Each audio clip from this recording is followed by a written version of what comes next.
यत्र नार्यस्तु पूज्यन्ते रमन्ते तत्र देवता। जहां नारी की पूजा होती है वहां देवता वास करते हैं। स्त्री देवी है, पूजनीय है, लेकिन वह ऐसी देवता है जो स्वतंत्र होने योग्य नहीं। बिना नियंत्रण के स्त्री को आजाद नहीं छोड़ा जा सकता। वह एक रक्षणीय वस्तु है। बचपन में पिता, विवाह के बाद पति और बुढ़ापे में पुत्र उसकी रक्षा करे। पिता रक्षति कौमारे, भर्ता रक्षति यौवने, रक्षन्ति स्थविरे पुत्रा, न स्त्री स्वातंत्र्य महर्ति।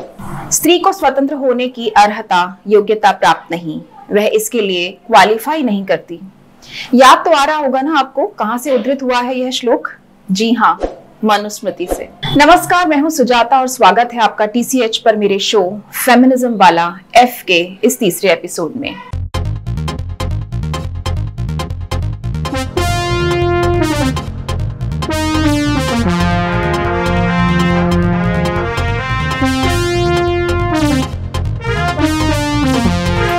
हमारे शास्त्रों में स्त्री को लेकर हमेशा दो विपरीत मत दिखाई पड़ते हैं, दो कंट्रास्ट व्यू। एक के हिसाब से औरत देवी है, पूजनीय है, उसके बिना यज्ञ अधूरा है, उसके बिना घर अधूरा है, और दूसरे मत के अनुसार स्त्री ही नर्क का द्वार है, पापिनी है। उसी के चक्कर में फंसकर मनुष्य भ्रष्ट होता है, युद्ध होते हैं, भाई भाई का कलह होता है। आप कहेंगे इतिहास से सीधा पुराण पर आ गई। क्या करें, फेमिनिस्ट के सामने एक सवाल रहता है बार बार। आप हमेशा विदेशी बातें करते हैं, क्या भारतीय स्त्रीवाद नहीं है? कोई है ना। उसके लिए भारतीय पितृसत्ता की सच्चाई भी सुननी पड़ेगी। वह इतिहास में भी है, पुराणों में भी है, भूगोल में भी, अर्थशास्त्र में भी, साहित्य में भी और राजनीति में भी।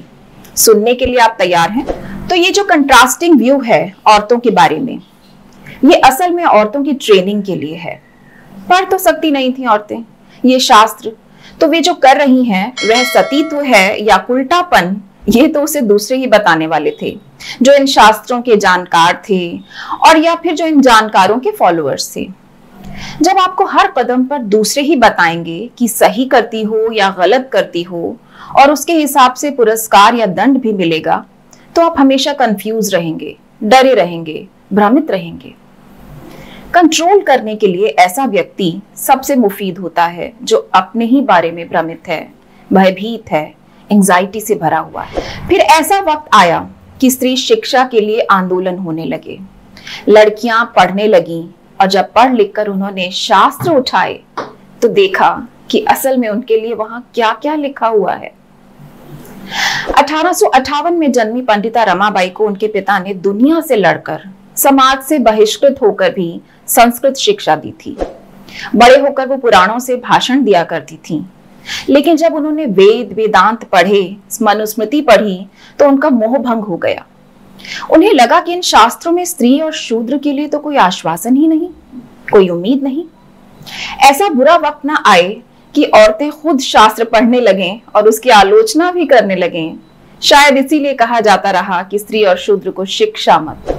आज हम ऐसी ही किताब पर बात करेंगे जिसे कहा जाता है मानव धर्मशास्त्र या मनुस्मृति। मनुस्मृति का रचना काल लगभग 2000 साल पुराना माना जाता है। लगभग इसलिए कि इसके लिखे जाने के समय के बारे में कुछ पक्के तौर पर कहा नहीं जा सकता। मानव समाज को अनुशासित करने के लिए इसे कई ऋषि मुनियों ने लिखा और कुछ कुछ समय के अंतराल पर इसमें श्लोक जोड़े और घटाए भी गए। लेकिन कुल मिलाकर इसमें 12 अध्याय हैं और लगभग 2600 श्लोक। कहते हैं ब्रह्मा, जिन्हें सृष्टि का सर्जक माना गया, उन्होंने पहले पुरुष अपने मानस पुत्र मनु को यह ज्ञान दिया। मनु ने ऋषि भृगु को और भृगु ने अन्य ऋषियों को। इस किताब की शुरुआत होती है 4 वर्णों के बारे में विस्तार से बताने से। 4 वर्ण यानी ब्राह्मण, क्षत्रिय, वैश्य और शूद्र। ब्राह्मण जो ब्रह्मा के मुख से जन्मा है, शिक्षा देना उसका काम है। क्षत्रिय जो योद्धा है, वैश्य जो व्यापार करेंगे और शूद्र जो बाकी वर्णों की सेवा करेंगे। क्षत्रिय और वैश्य शिक्षा ले तो सकते हैं लेकिन शिक्षा दे नहीं सकते। साथ ही शूद्र की तरह स्त्रियां भी शिक्षा से बाहर हैं, भले ही वे ब्राह्मण हों। मुझे 19वीं सदी में पुणे के प्रगतिशील जज और प्रार्थना समाज का मुखपत्र निकालने वाले MG रानाडे की पत्नी रमाबाई रानडे की आत्मकथा से एक प्रसंग याद आ रहा है। रमाबाई रानडे अपने बचपन की याद करते हुए लिखती हैं कि ब्राह्मण होते हुए भी उन्हें शिक्षा का, संस्कृत सीखने का अधिकार नहीं था। यहां तक कि घर की सभी स्त्रियां शुद्ध ढंग से मराठी भी नहीं बोल सकती थीं। ऐसा नहीं कि जानती नहीं थीं, ऐसा कहना चाहिए कि उन्हें जानना ही अलाउड नहीं था। अगर वे अपने पढ़े लिखे पुरुषों की तरह मराठी बोलती तो मर्द औरत का स्टेटस एक हो जाता ना। यह भेद बने रहना जरूरी था। लेकिन रमाबाई रानडे एमजी रानडे जैसे एक प्रगतिशील पुरुष से शादी करने के बाद मराठी क्या, अंग्रेजी भी सीखी। तो इस वर्ण व्यवस्था में स्त्रियों और शूद्रों को एक ही लीक में खड़ा किया गया। अब देखिए, मुझे फिर कुछ याद आया। तुलसीदास का एक दोहा जिसकी काफी चर्चा हुई थी पिछले दिनों, आपको याद होगा। ढोल गवार शूद्र पशु नारी सकल ताड़ना के अधिकारी। कई लोग अपनी अपनी व्याख्याएं लेकर आए और कहा कि ताड़न का मतलब है शिक्षा, यानी तुलसीदास कहते हैं कि शूद्र, पशु, गंवार और नारी को शिक्षा देनी चाहिए। उन्हें लगा तुलसीदास को सेक्सिस्ट और रेसिस्ट दोहे से बचाना है। लेकिन ताड़ना अगर शिक्षण देना है तो ढोल और पशु को कैसे शिक्षित किया जाता है? यह बचाने वाला खेल बेहद बचकाना है। हम स्वीकार क्यों नहीं कर पाते कि हर कवि, लेखक, नेता अपने समय, प्रशिक्षण और पूर्वाग्रहों के प्रभाव में भी होता है। सम्यक आलोचना करने से आगे की पीढ़ियों में समझ बढ़ती है, विचार बढ़ता है। जिद पर अड़े रहने से बढ़ती है मूर्खता, कूप मंडूकता और कुछ नहीं। असल में ताड़ना का मतलब है डांट डपट करना, पीटना। बिना पीटे तो ढोल नहीं बजता, बिना चाबुक चलाए पशु, घोड़ा, बैल, गधा नहीं चलता। ऐसे ही नारी, शूद्र और गंवार भी बिना डांट डपट और मार पीट के नियंत्रण में नहीं रहते। यह बात समुद्र ने श्री राम को कही थी जब उन्होंने 3 दिन तक समुद्र से रास्ता देने के लिए प्रार्थना की, लेकिन वह नहीं माना। आखिर राम को गुस्सा आ गया और उन्होंने समुद्र को सुखाने के लिए धनुष उठा लिया। जब तक राम प्रिय वचन बोल रहे थे, समुद्र ने नहीं सुना। जैसे ही धनुष बाण उठाया, डरकर वह राम के चरणों में गिर गया। चरणों में गिरकर अपने अज्ञान का स्वीकार करके समुद्र ने कहा, आपने ठीक ही मुझे सजा देने की सोची, क्योंकि ढोल, गवार, शूद्र, पशु, नारी आलोचना नहीं करेंगे, सिर्फ डिफेंड करेंगे तो कैसे समझ आएगा कि यह एक कथा के एक पात्र का संवाद है। बस जैसा पात्र वैसा संवाद। लेकिन 2000 साल पुराने इस ग्रंथ को जब पूरे मुगल काल में सब भूल चुके थे, मनुस्मृति, तब अचानक से कहां से चल पड़ी इसकी चर्चा। आपको याद होगा पिछले एपिसोड में मैंने हिंदू कोड बिल के बारे में बताया था, कैसे ब्रिटिश सरकार के लिए हिंदू कानूनों को कोडिफाई करना जरूरी हो गया था। ये कोडिफाई करना क्या है? कोडिफाई करने का मतलब है कानूनों को व्यवस्थित रूप से एकत्र करना, टू अरेंज रूल्स और laws according to a plan और सिस्टम। कई लोगों ने पिछले एपिसोड के बाद ये लिखा कि हिंदू पर क्यों, मुसलमान पर भी बात करो। मुझे उम्मीद भी थी। आज माहौल ही ऐसा है कि हिंदू शब्द बोलते ही कुछ लोग तुरंत मुस्लिम पर बात करने को कहने लगते हैं।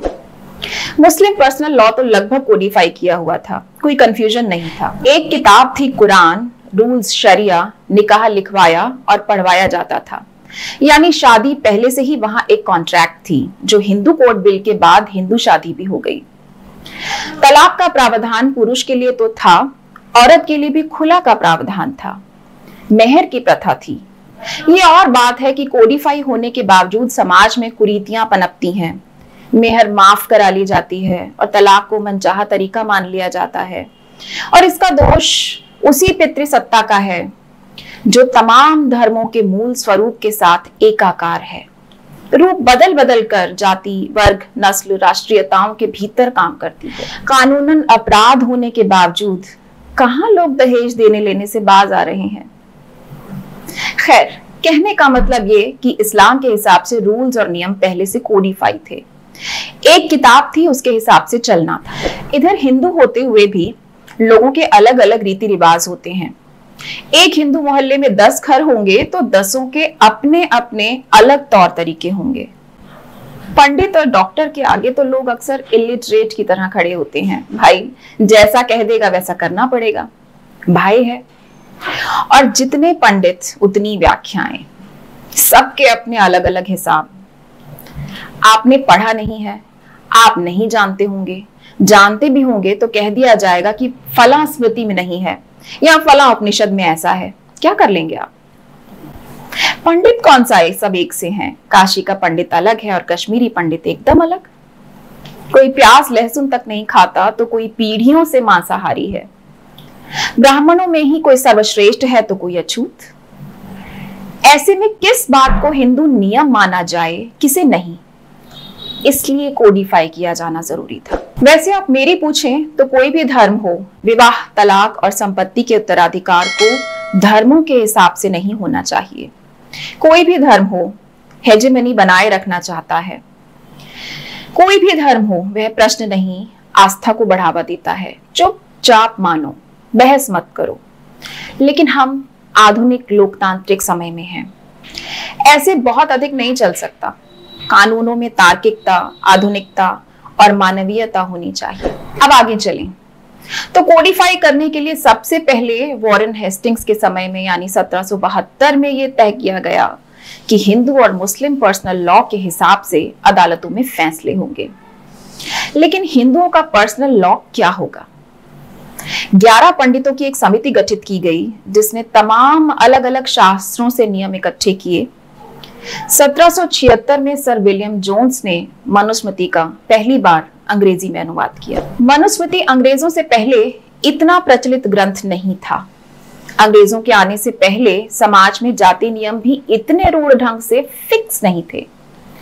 लेकिन हिंदू प्रजा के लिए मनुस्मृति को पुनर्जीवित करके इसे फिक्स कर दिया गया और समाज को विभाजित। मुसलमान प्रजा के लिए शरिया तो था, लेकिन ऐसा क्या है मनुस्मृति में जिसकी आलोचना होती है? ऐसा क्या है इसमें कि बाबा साहब अंबेडकर ने इसे नकारते हुए 25 दिसंबर 1927 को मनुस्मृति का दहन किया? यह किताब भारत की जाति व्यवस्था को बनाए रखकर शासन कैसे करना है इसका उपदेश देती है। मुख्यतः यह ब्राह्मणों, राजाओं और कुलीनों के लिए है। राजधर्म क्या है, सैन्य प्रबंधन से लेकर न्याय व्यवस्था क्या हो, दंड विधान क्या हो और आर्थिक प्रबंधन कैसे करना है, ये बताती है। शुरुआत होती है कि कैसे ब्रह्मा ने सृष्टि की उत्पत्ति की, स्त्री और पुरुष बनाया, फिर 4 वर्ण और उनके काम बताए गए हैं। नाभि के ऊपर मनुष्य पवित्र है और मुख तो अति पवित्र है। ब्राह्मण ब्रह्मा के मुख से जन्मा है, इसलिए वह सब वर्णों में बड़ा और वेद पढ़ाने से वह मनुष्यों में श्रेष्ठ है। सभी वर्णों के क्या संस्कार हैं ये बताया गया है। शूद्र को छोड़कर बाकी 3 के उपनयन संस्कार की उम्र बताते हुए कुछ श्लोक आते हैं जिसे पढ़कर आज लड़कियां नाराज नहीं होंगी, हंस पड़ेंगी शायद। मनु कहते हैं स्त्रियों के लिए भी सब संस्कार उपनयन को छोड़कर समय पर होते हैं, पर उनमें वेद मंत्र नहीं पढ़ने चाहिए। विवाह संस्कार ही स्त्रियों का उपनयन संस्कार है। पति सेवा ही गुरुकुल वास है।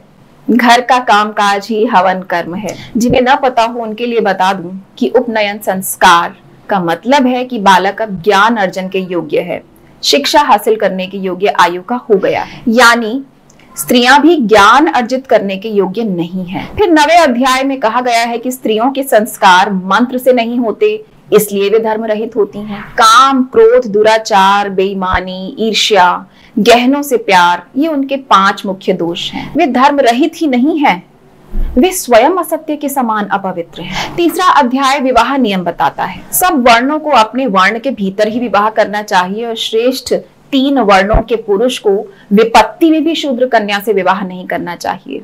अच्छे विवाह से यानी वर्ण के भीतर विवाह करने से अच्छी संतान पैदा होती है और बुरे विवाह से बुरी। ब्राह्मण शूद्र को शास्त्र न पढ़ाए, कभी धर्म का उपदेश न दे। जो ब्राह्मण की देह को तिनके से भी आहत करता है और ब्राह्मण का रक्त निकलता है, उससे जितने मिट्टी के कण सनते हैं उतने ही खून निकालने वाले कीड़े उसे परलोक में काट काट कर दुख देते हैं। स्त्री किसी भी आयु की हो, वह घर में आजादी से न रहे, अपने आप फैसले न ले। स्त्री के लिए अलग से कोई उपवास व्रत नहीं है। पति सेवा से ही उसे स्वर्ग प्राप्ति होगी। पति की मृत्यु पर वो ब्रह्मचर्य अपना ले। पति विदेश जाए तो श्रृंगार करना छोड़ दे और ब्रह्मचर्य से रहे। व्यवहार, निर्णय, मुकदमा, तमाम चीजें राजा न्याय कैसे करे। मनु लिखते हैं कि शूद्र को कभी अधिकार न दो, उसे कभी न्यायकर्ता नियुक्त न करो। जिस राजा का न्यायाधीश शूद्र होता है, उसका राज्य कीचड़ में फंसी गाय की तरह होता है।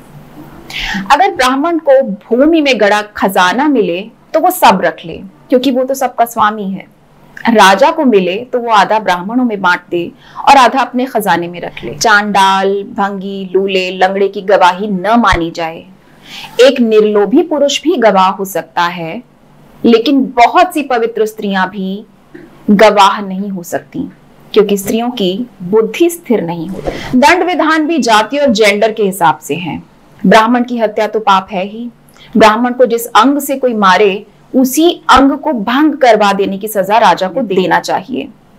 हाथ से मारे तो हाथ, और पैर से मारे तो पैर काटने योग्य है। हीन वर्ण ऊंचे वर्ण के ऊपर थूके तो दोनों होंठ कटवा दें, और मुंहते तो लिंग कटवा दें। यदि नाम और जाति बोलकर द्वेष से ब्राह्मण को गाली दे, तो शूद्र के मुख में अग्नि में तपाई हुई 10 अंगुल की कील डाले। ब्राह्मण को गाली देने के लिए सबके कुछ कुछ दंड हैं, आर्थिक दंड है, लेकिन शूद्र की सीधे जीभ काट लेने का दंड। लेकिन ब्राह्मण हर पाप के बाद शुद्ध हो सकता है।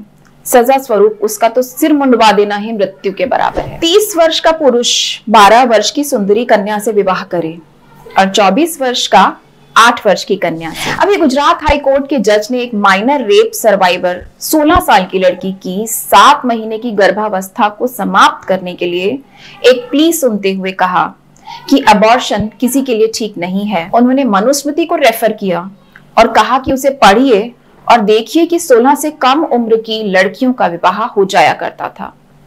यानी माइनर होना और प्रेगनेंसी से कोई इतना बड़ा इशू नहीं है कि 7 माह के बच्चे के अबॉर्शन की इजाजत दे दी जाए। आगे मनुस्मृति ये कहती है कि जो स्त्री अपने जुआरी, शराबी, रोगी पति की सेवा न करे, उसके गहने छीनकर 3 महीने के लिए उसका त्याग कर देना चाहिए। लेकिन जो स्त्री अपने पागल, पतित, नपुंसक, बीजहीन पति की सेवा भी करे तो उसे त्यागा न जाए। शराब पीने वाली, दुराचारी, फिजूल खर्च करने वाली, रोगिणी, उल्टा बर्ताव करने वाली स्त्री हो, संतान न दे, कड़वा बोले, तो पति उसके जीते जी ही दूसरा विवाह कर ले। दूसरे विवाह से अगर पहली पत्नी रूठ कर घर से निकल जाती है तो उसे रोके या सबके सामने उसका त्याग करे। 9वां अध्याय ही स्त्री रक्षा से शुरू होता है। स्त्री स्वतंत्रता के योग्य नहीं है, आजाद रहेगी तो दोनों कुलों को दुख देगी, उसकी हर हाल में रक्षा करो, यानी चौकीदारी करो। असल में उसकी सेक्सुअलिटी की पहरेदारी करो। स्त्री की सेक्सुअलिटी की रक्षा करके अपनी नस्ल को बचाता है पुरुष। नस्ल का शुद्ध रहना जरूरी है। मनु लिखते हैं, बलात्कार से स्त्रियों की रक्षा नहीं हो सकती है, उन्हें ऐसे ही बचाया जा सकता है, कैद करके। व्यभिचारिणी स्त्रियां केवल पुरुष को देखकर मोहित हो जाती हैं, रूप अरूप का विचार नहीं करती, किसी के भी साथ संभोग कर सकती हैं।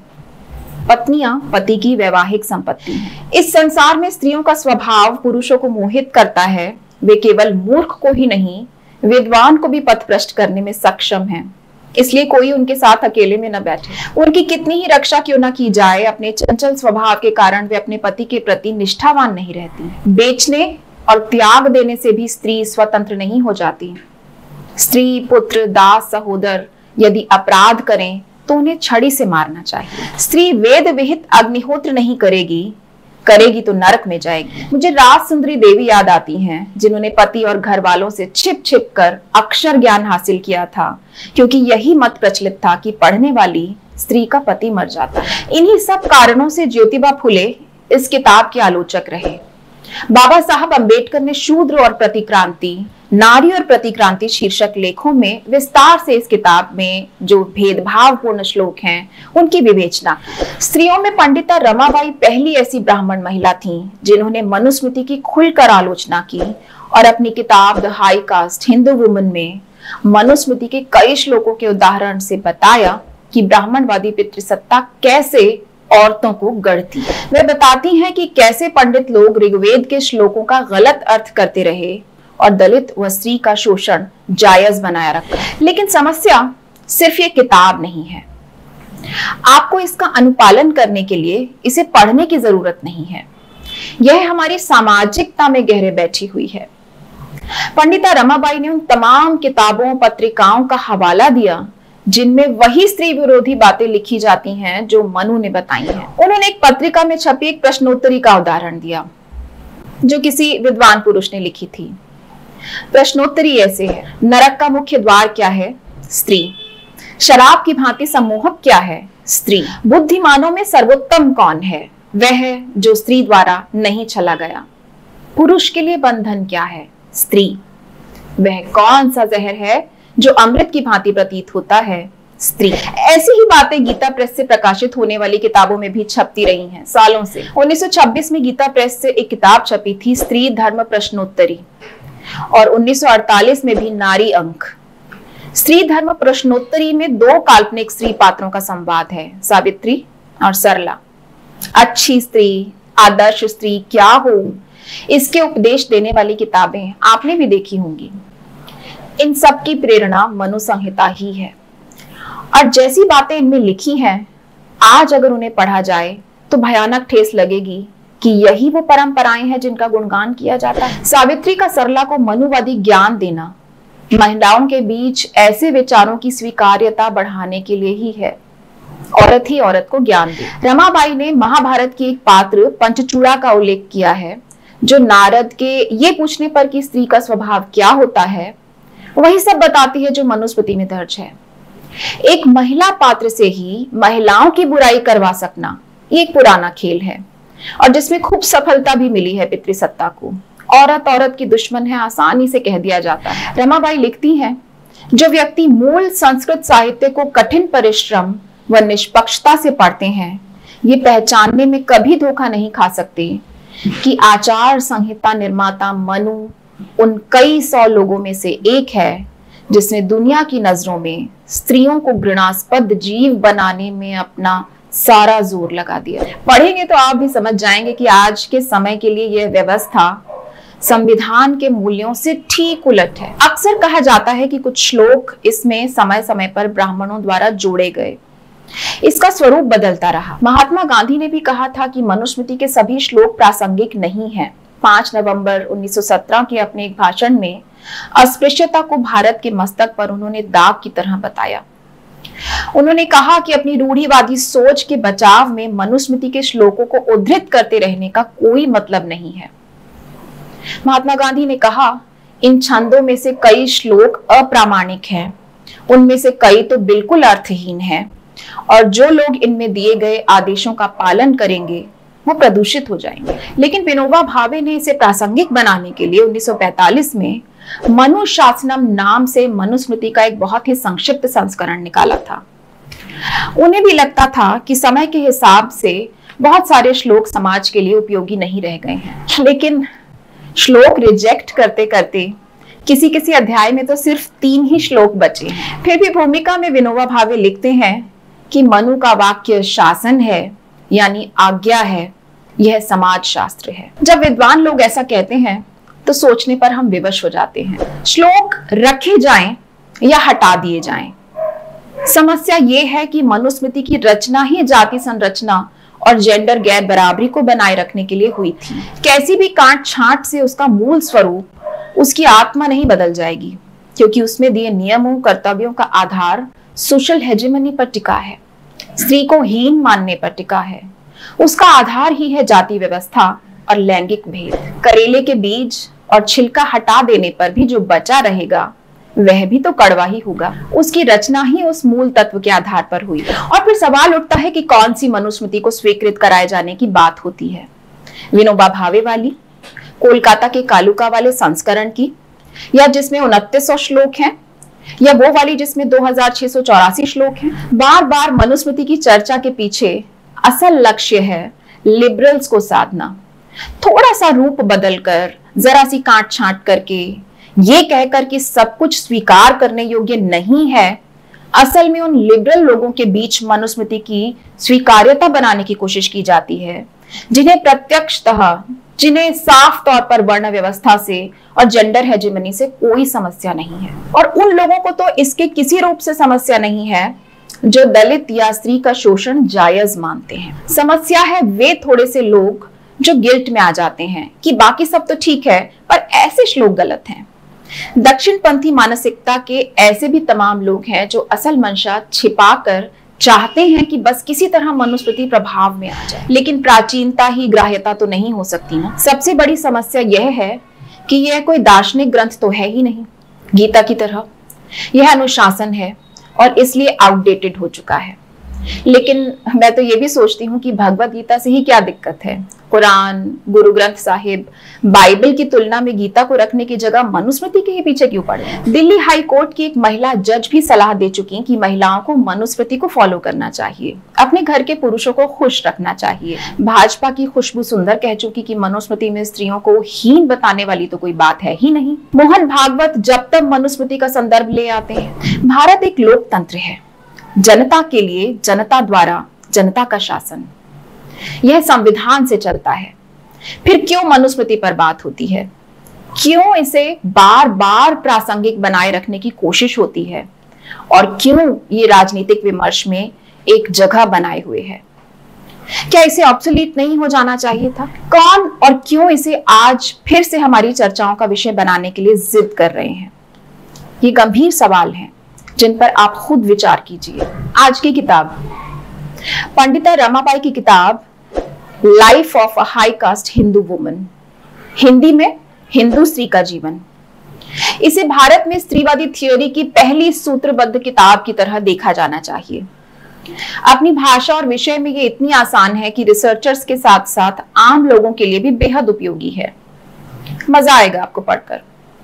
इसे 1887 में लिखा गया था और साल भर में अमेरिका में इसकी 10,000 प्रतियां बिक गई थी। अंग्रेजी में इसका 1888 का संस्करण आसानी से पीडीएफ फॉर्मेट में उपलब्ध है।